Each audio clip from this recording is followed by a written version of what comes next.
Hello everyone, welcome to computer science planet.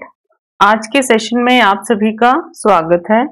जैसे कि previous video में हमने इसके इंट्रोडक्शन डिस्कस किया था मैथमेटिकल लॉजिक का, कि मैथमेटिकल लॉजिक होता क्या है या फिर उसको किस तरीके से हम यूज कर सकते हैं, कहाँ पे इसका यूज किया जाता है, क्या प्रोपोजिशनल लॉजिक्स होते हैं।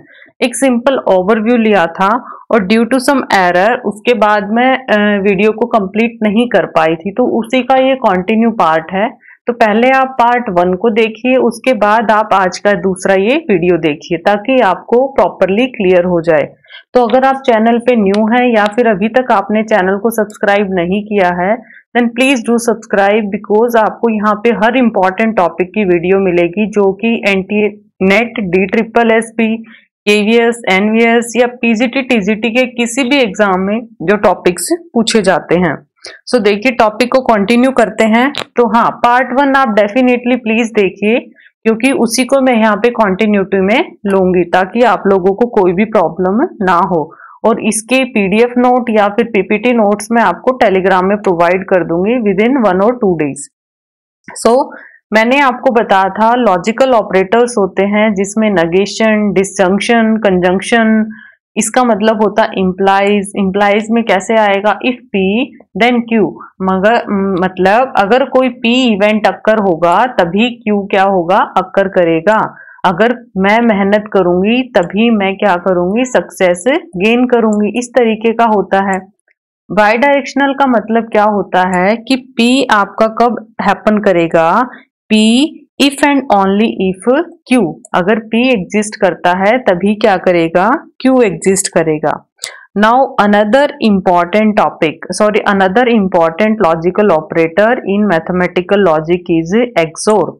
आपको पता है एक्सोर आपका क्या होता था, जब आपने डिजिटल इलेक्ट्रॉनिक्स किया था तो उसमें एक्सोर की इक्वेशन क्या होती थी, फर्स्ट का complement second as it is plus इसका कॉम्प्लीमेंट ये एज इट इज, यही किया था हमने, एग्जैक्टली सेम था ये, ठीक है। तो यही एग्जैक्टली यहाँ पे वर्क करेगा। इसमें हम क्या लिख देंगे, इसको अगर मैं इस तरीके से लिख दूं, नेगेशन ऑफ P, इसका मतलब क्या है, इधर कॉम्प्लीमेंट ऐसे लिखो, यहाँ पे कॉम्प्लीमेंट को नेगेशन में लिखते हैं। तो प्रोपोजिशनल लॉजिक को मैं कैसे लिख सकती हूँ, नेगेशन ऑफ P लिख सकती हूँ मैं यहाँ पे, Q का और इसके बीच में कौन सा सिंबल है, मल्टीप्लीकेशन का, इसको मैं क्या बोलूंगी, कंजंक्शन, ठीक है। और Q एज इट इज आएगा, ओके। प्लस प्लस को मैं क्या लिख सकती हूँ, यूनियन, यहाँ पे यूनियन के जैसे P intersection negation of Q। तो ये दोनों इक्वेशन, इस तरीके की बड़ी इक्वेशंस आजकल पूछी जा रही हैं एग्जाम में, तो आपको बड़ा ही ध्यान से करना है। तो चाहे तो ये आ जाए चाहे तो ये आ जाए, एक्सोर में दोनों का मीनिंग क्या होगा, सेम होगा। नाउ नेक्स्ट थिंग इज, अब आप लोग पूछेंगे कि यहाँ पे देखिए, आपको पता है यूनियन का मतलब क्या होगा। लेट सपोज आपके पास P दे रखा है, Q दे रखा है, दो प्रोपोजिशन दे रखी हैं जिसमें क्या वैल्यू है, 0 0 0 1 1 0 1 1, इस तरीके से है। तो यूनियन का मतलब या डिसजंक्शन कंजंक्शन का मतलब क्या होता है कि अगर आपका एक भी ट्रू है तो वो क्या रहेगा, ट्रू रहेगा, यही होता है इसका मतलब, ओके। अगर मैं आपके कंजंक्शन की बात करूं, कंजंक्शन का मतलब है अगर मेरे दोनों ट्रू हैं तो तभी मेरा क्या रहेगा, ट्रू। जैसे हमने एंड और किया था आपके डिजिटल लॉजिक में, सेम कॉन्सेप्ट है, बस जरा सा आपको वर्डिंग्स का डिफरेंस है जो आपको करना है। नेगेशन का मतलब होता है 0 का 1, 1 का क्या हो जाएगा, 0, ये मेरा नेगेशन ऑफ P हो गया, ठीक है। एक्सोर का मतलब क्या हो जाएगा, सबसे पहले मैं आपको बताऊंगी P इम्प्लाइज Q। देखिए, P इम्प्लाइज Q को आप क्या लिख सकते हैं, ये बहुत ही इंपॉर्टेंट इक्वेशन है जो आपको याद रखनी है, और बार बार यहाँ से क्वेश्चन आया है, अभी नवंबर 2022 में भी आया है इससे क्वेश्चन। तो ये most important XOR, P implies Q और P बाई डायरेक्शनल Q, ये सबसे इंपॉर्टेंट है जो आपको याद रखनी है। तो P इम्प्लाइज Q का मतलब क्या होगा, इसको आप क्या लिख सकते हैं, negation of P union Q। अगर आप जब भी सॉल्व करेंगे तो ये ट्रुथ टेबल से सॉल्व करना बहुत ही टफ है, तो इसलिए आपको क्या याद रखने हैं, लॉज याद रखने हैं, कुछ गिने चुने लॉज हैं, 10 12 प्रैक्टिस करोगे इजिली आपको वो चीज क्लियर हो जाएगी। इसका मतलब क्या होता है, इफ P एंड इसके अंदर क्या होना चाहिए, P इंप्लाइज Q का मतलब होता है कि जो दोनों आपका, अगर आपका ये है, ये आपकी इक्वेशन है, तब ये आपका क्या होगा, फॉल्स, अदरवाइज क्या रहेगा, ट्रू रहेगा। ठीक है, इसकी इक्वेशन क्या होती है कि अगर आपका P ट्रू हो जाता है, ठीक है, P ट्रू है, Q फॉल्स है, तो आपका क्या रहेगा, फॉल्स रहेगा। अदरवाइज आपका क्या रहेगा, हर केस में क्या रहेगा, ट्रू रहेगा। सेम अगर आप देखिए इसको ना इस इक्वेशन की हेल्प से करेंगे तब भी आपका रिजल्ट क्या रहेगा, सेम ही आएगा। ओके, सेम रिजल्ट में आप इसी तरीके से गेन करोगे जो कि आपका 1101 आएगा। तो आपको ये दोनों इक्वेशन, ये दोनों क्या है, इक्विवेलेंट है, इसको आपने नहीं भूलना और शॉर्ट नोट्स में आपने याद रखना है। तो हमने क्या कंक्लूड किया, P implies Q is equivalent किसके है, ये negation of P union Q। Okay, अब P बाई डायरेक्शनल क्या बताऊंगी मैं आपको, P बाई डायरेक्शनल, इसकी इक्वेशन ये किसके इक्विवेलेंट होता है, negation of P, negation of P उसके बाद union, okay, intersection negation of Q union P, ये होता है इसके इक्विवेलेंट, जो मोस्ट इंपॉर्टेंट इक्वेशन है आज की स्लाइड की।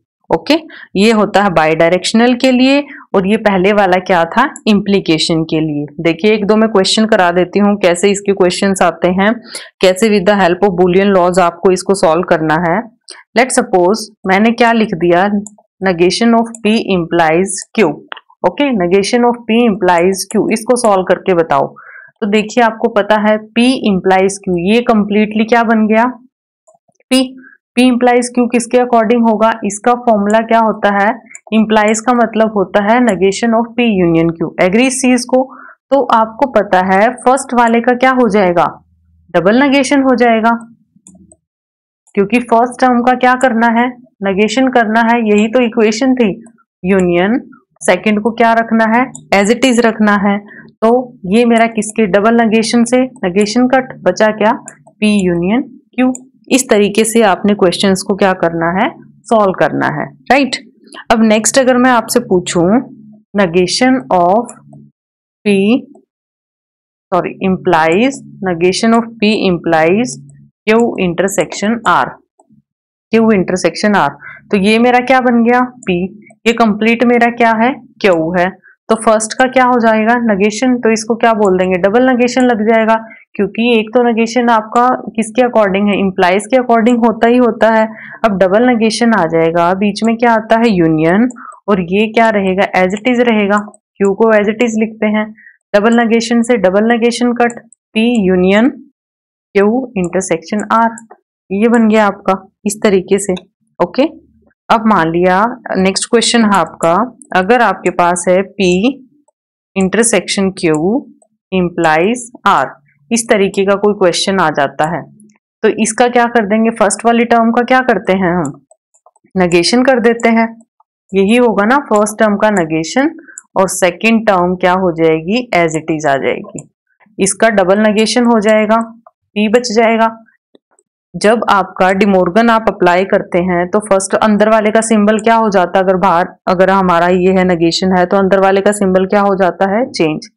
इसका क्या आया, नेगेशन ऑफ Q, ये आ गया, और लास्ट में R क्या हुआ मेरा, एज इट इज। इस तरीके से हम क्या करते हैं, इनके क्वेश्चंस को सॉल्व करते हैं। जैसे हमने इम्प्लीकेशन किया है, बाई डायरेक्शनल किया है, या फिर हमने क्या किया है, एक्सोर किया है, इस तरीके से आपने क्या करना है, सॉल्व करना। आई होप आपको पूरी टर्म्स अच्छे से क्लियर हो चुकी होंगी। एक्सोर की मैंने इक्वेशन भी आपको लिखनी बता दी है, किस तरीके से आप लिख सकते हैं, क्योंकि कंप्लीट इन तीनों के ऊपर अब की बार एग्जामिनर ने आपसे क्वेश्चन पूछा था। अब नेक्स्ट एक इंपॉर्टेंट टर्म आती है, आप लोगों ने सुना होगा, ट्यूटोलॉजी। ट्यूटोलॉजी, ठीक है। एक आता है कॉन्ट्राडिक्शन, आपने सुना भी होगा कॉन्ट्राडिक्शन। एक आता है कॉन्टिजेंसी, क्या होगा, कॉन्टिजेंसी। ट्यूटोलॉजी का मतलब क्या होता है? If and only if true in all cases. Her case के अंदर क्या होगी, जब आपकी प्रोपोजिशन क्या होगी, फॉर्मूला जो भी दे रखा है, जो इक्वेशन दे रखी है, हर केस में आपकी ट्रू होगी, तब आपकी क्या बनेगी? ट्यूटोलॉजी होगी। कॉन्ट्राडिक्शन क्या होगा? अगर आपकी हर केस में क्या होगी, टोटोलॉजी क्या होगी?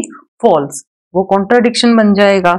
लेकिन आपकी neither true, if and only if neither true nor false, वो क्या बन जाएगी? आपकी कॉन्टिजेंसी। तो सिंपल डेफिनेशन है, आपसे पूछ सकता है एग्जामिनर, कॉन्टिजेंसी क्या होता है, ट्यूटोलॉजी क्या होता है, कॉन्ट्राडिक्शन क्या होता है। तो ट्यूटोलॉजी क्या बना? जिसमें सारी प्रोपोजिशन आपकी, सारे केसेस क्या रहेंगे? ट्रू रहेंगे। कॉन्ट्राडिक्शन वो होगी जब आपका क्या रहेगा? सारे केसेस फॉल्स रहेंगे। और कॉन्टिजेंसी क्या होगी कि नीदर आपका ट्रू नीदर आपका फॉल्स, वो हमेशा क्या रहेगी? आपकी कॉन्टिजेंसी। तो इसका एक एग्जांपल बता देती हूँ जो हमेशा ट्रू रहती है। P union negation of P हमेशा क्या रहेगा? ट्रू रहेगा। First case. कॉन्ट्राडिक्शन हमेशा फॉल्स कब रहेगी? P intersection. इसको आप अप्लाई भी करेंगे तब भी आपका यही आंसर आएगा। ये क्या रहता है? हमेशा फॉल्स रहता है। कॉन्टिजेंसी में क्या आएगा आपका? P union Q implies negation of R। P union Q implies negation of R, ये आपकी हमेशा क्या बनती है? कॉन्टिजेंसी बनती है। अब देखिए, एक कंपाउंड स्टेटमेंट्स आती हैं इसके अंदर। कंपाउंड स्टेटमेंट्स में क्या करते हैं हम? कुछ प्रीमाइजेस होती हैं, कुछ हाइपोथेसिस, कंक्लूजन्स होते हैं। तो देखिए, कंपाउंड स्टेटमेंट्स में आपके पास क्या पूछ सकता है? मान लिया आपके पास दे रखा है Q इम्प्लाइज P। देखिए, डायरेक्ट क्वेश्चंस आते हैं यहां से। तो ये किसका कन्वर्स होगा? This is converse of P implies Q। ठीक है, नोट डाउन जरूर करना है आपने। अब इसी का अगर मैं इनवर्स की बात करूं, ये किसका इनवर्स होगा? Inverse, this is inverse of P implies Q। और अगर मैं कॉन्ट्रा पॉजिटिव की बात करूं, कॉन्ट्रा पॉजिटिव, कॉन्ट्रा पॉजिटिव क्या होगा? P इम्प्लाइज Q का अगर कॉन्ट्रा पॉजिटिव निकालूं, वो क्या आ जाएगा? negation of Q implies negation of P। This will become contra positive of P implies Q। तो देखिए, तीन टर्म्स की हैं, कन्वर्स है, इनवर्स है, कॉन्ट्रा पॉजिटिव है। तो अगर आपसे पूछ लिया P implies Q का कन्वर्स क्या होगा, that will become Q implies P। अब इसी का मैं उल्टा पूछ लेती हूँ। मान लिया Q implies P है, इसका कन्वर्स अगर मैं आपसे पूछूं तो क्या बन जाएगा? P implies Q बन जाएगा, क्योंकि आगे की टर्म पीछे चली जाएगी और पीछे की टर्म कहाँ चली जाएगी? आगे चली जाएगी। यहीं पे ऐसे ही एग्जामिनर स्विच कर सकता है चीजों को। इसी तरीके से P इम्प्लाइज Q है, मैं Q इम्प्लाइज P का अगर आपसे पूछ लेती हूँ, इनवर्स क्या होगा? इनवर्स क्या होगा? फर्स्ट का नेगेशन और सेकंड का negation. Negation of Q implies negation of P, ये बन जाएगा इसका इनवर्स। इनवर्स का मतलब क्या होता है? हमने मैथ्स में भी किया है, अगर कोई मल्टीप्लाई में तो डिवाइड ट्रू है तो फॉल्स हो गया, फॉल्स है तो ट्रू हो गया, वो उसका इनवर्स बन जाएगा। अब लास्ट जो इंपॉर्टेंट है, जहाँ पे कंफ्यूजन आ सकती है, अगर P इम्प्लाइज Q का मैं कॉन्ट्रा पॉजिटिव पूछूं, वो क्या बनेगा? इसमें क्या करेंगे? नेगेशन ऑफ P बन जाएगा, इम्प्लाइज, सॉरी, अगर मैं Q इम्प्लाइज P का पूछती हूँ, Q इम्प्लाइज P का पूछती हूँ, then negation of P implies negation of Q। P की जगह पे क्या आ गया? Q आ जाएगा। दोनों क्या हो जाएंगे? स्वैप हो जाएंगे। तो इस तरीके से आप क्या कर सकते हैं? इसको आइडेंटिफाई कर सकते हैं। तो एक इंपॉर्टेंट रिजल्ट निकल के आएगा हमारे पास इसकी हेल्प से। P इम्प्लाइज Q है, उसके बाद Q इम्प्लाइज P है, negation of P implies negation of Q है, और लास्ट क्या है? कॉन्ट्रा पॉजिटिव क्या है? Negation of Q implies negation of P। यही हमने किया है। ये क्या था? इम्प्लाइज था, ये इम्प्लाइज था, ये क्या था? कन्वर्स था, ये इनवर्स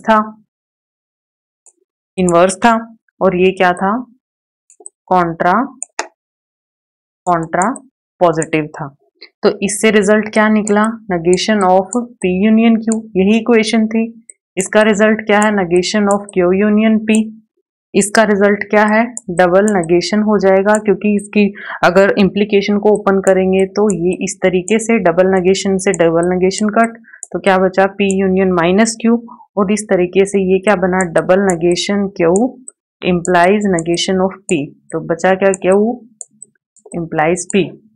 तो इन शॉर्ट आपके पास रिजल्ट क्या निकल के आया, रिजल्ट हमारा निकल के आया कि जो P इम्प्लाइज Q है वो किसकी इक्विवेलेंट है, it is equivalent to this contrapositive, और Q कन्वर्स और इनवर्स ये क्या है, दोनों इक्विवेलेंट, ये दोनों इक्विवेलेंट बने क्योंकि सेम रिजल्ट आया है, और ये इम्प्लाइज और कॉन्ट्रा पॉजिटिव दोनों इक्विवेलेंट बने।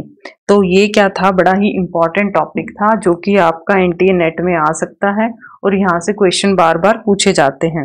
एक क्वेश्चन आया था अभी रिसेंटली एग्जाम में, जिसमें मैच करना था, क्या था क्वेश्चन, इक्विवेलेंस दे रखा है, कॉन्ट्रा पॉजिटिव दे रखा है, कन्वर्स दे रखा है, कन्वर्स इम्प्लीकेशन, ठीक है। तो ऑप्शंस क्या थे आपके, P इम्प्लाइज Q है, और P implies Q, Q implies P।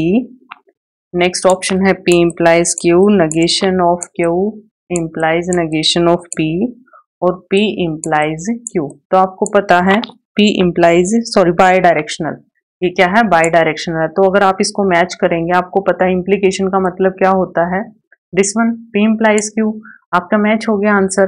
Contra positive converse का मतलब क्या होता है, P इम्प्लाइज Q, तो उसका उल्टा क्या हो जाएगा, Q इम्प्लाइज P हो जाएगा। इस तरीके से आप कन्वर्स बना सकते हैं, मीन्स A का इक्विवेलेंस का मतलब क्या होता है, इसका बाई डायरेक्शनल बन जाएगा, ओके। तो B का कॉन्ट्रा पॉजिटिव क्या हो जाएगा, this will become the Contra positive. तो ये क्या था, एक इंपॉर्टेंट टॉपिक था जो एनटीए नेट आपसे बार बार पूछता है। इसका नेक्स्ट पार्ट मैं कंटिन्यू जल्दी ही अपलोड करूंगी, तो आप इस चैनल के टच में जरूर रहिए, बेल आइकन को जरूर प्रेस करें ताकि आने वाली हर इंपॉर्टेंट वीडियो की आपको नोटिफिकेशन मिले। तो वीडियो पसंद आता है लाइक शेयर जरूर करें, और अपना फीडबैक कमेंट सेक्शन में जरूर दें। आई होप आपके इंपॉर्टेंट टॉपिक्स में सारे लास्ट मोमेंट तक कवर करवा पाऊँ। Thanks a lot, have a nice day. Previous video को जरूर देखिए क्योंकि वो इसी का कंटिन्यू पार्ट है, अदरवाइज आप लोगों को डाउट रहेगा कि प्रपोजिशनल लॉजिक होता क्या है और कैसे वो वर्क करता है। Thanks a lot, have a nice day.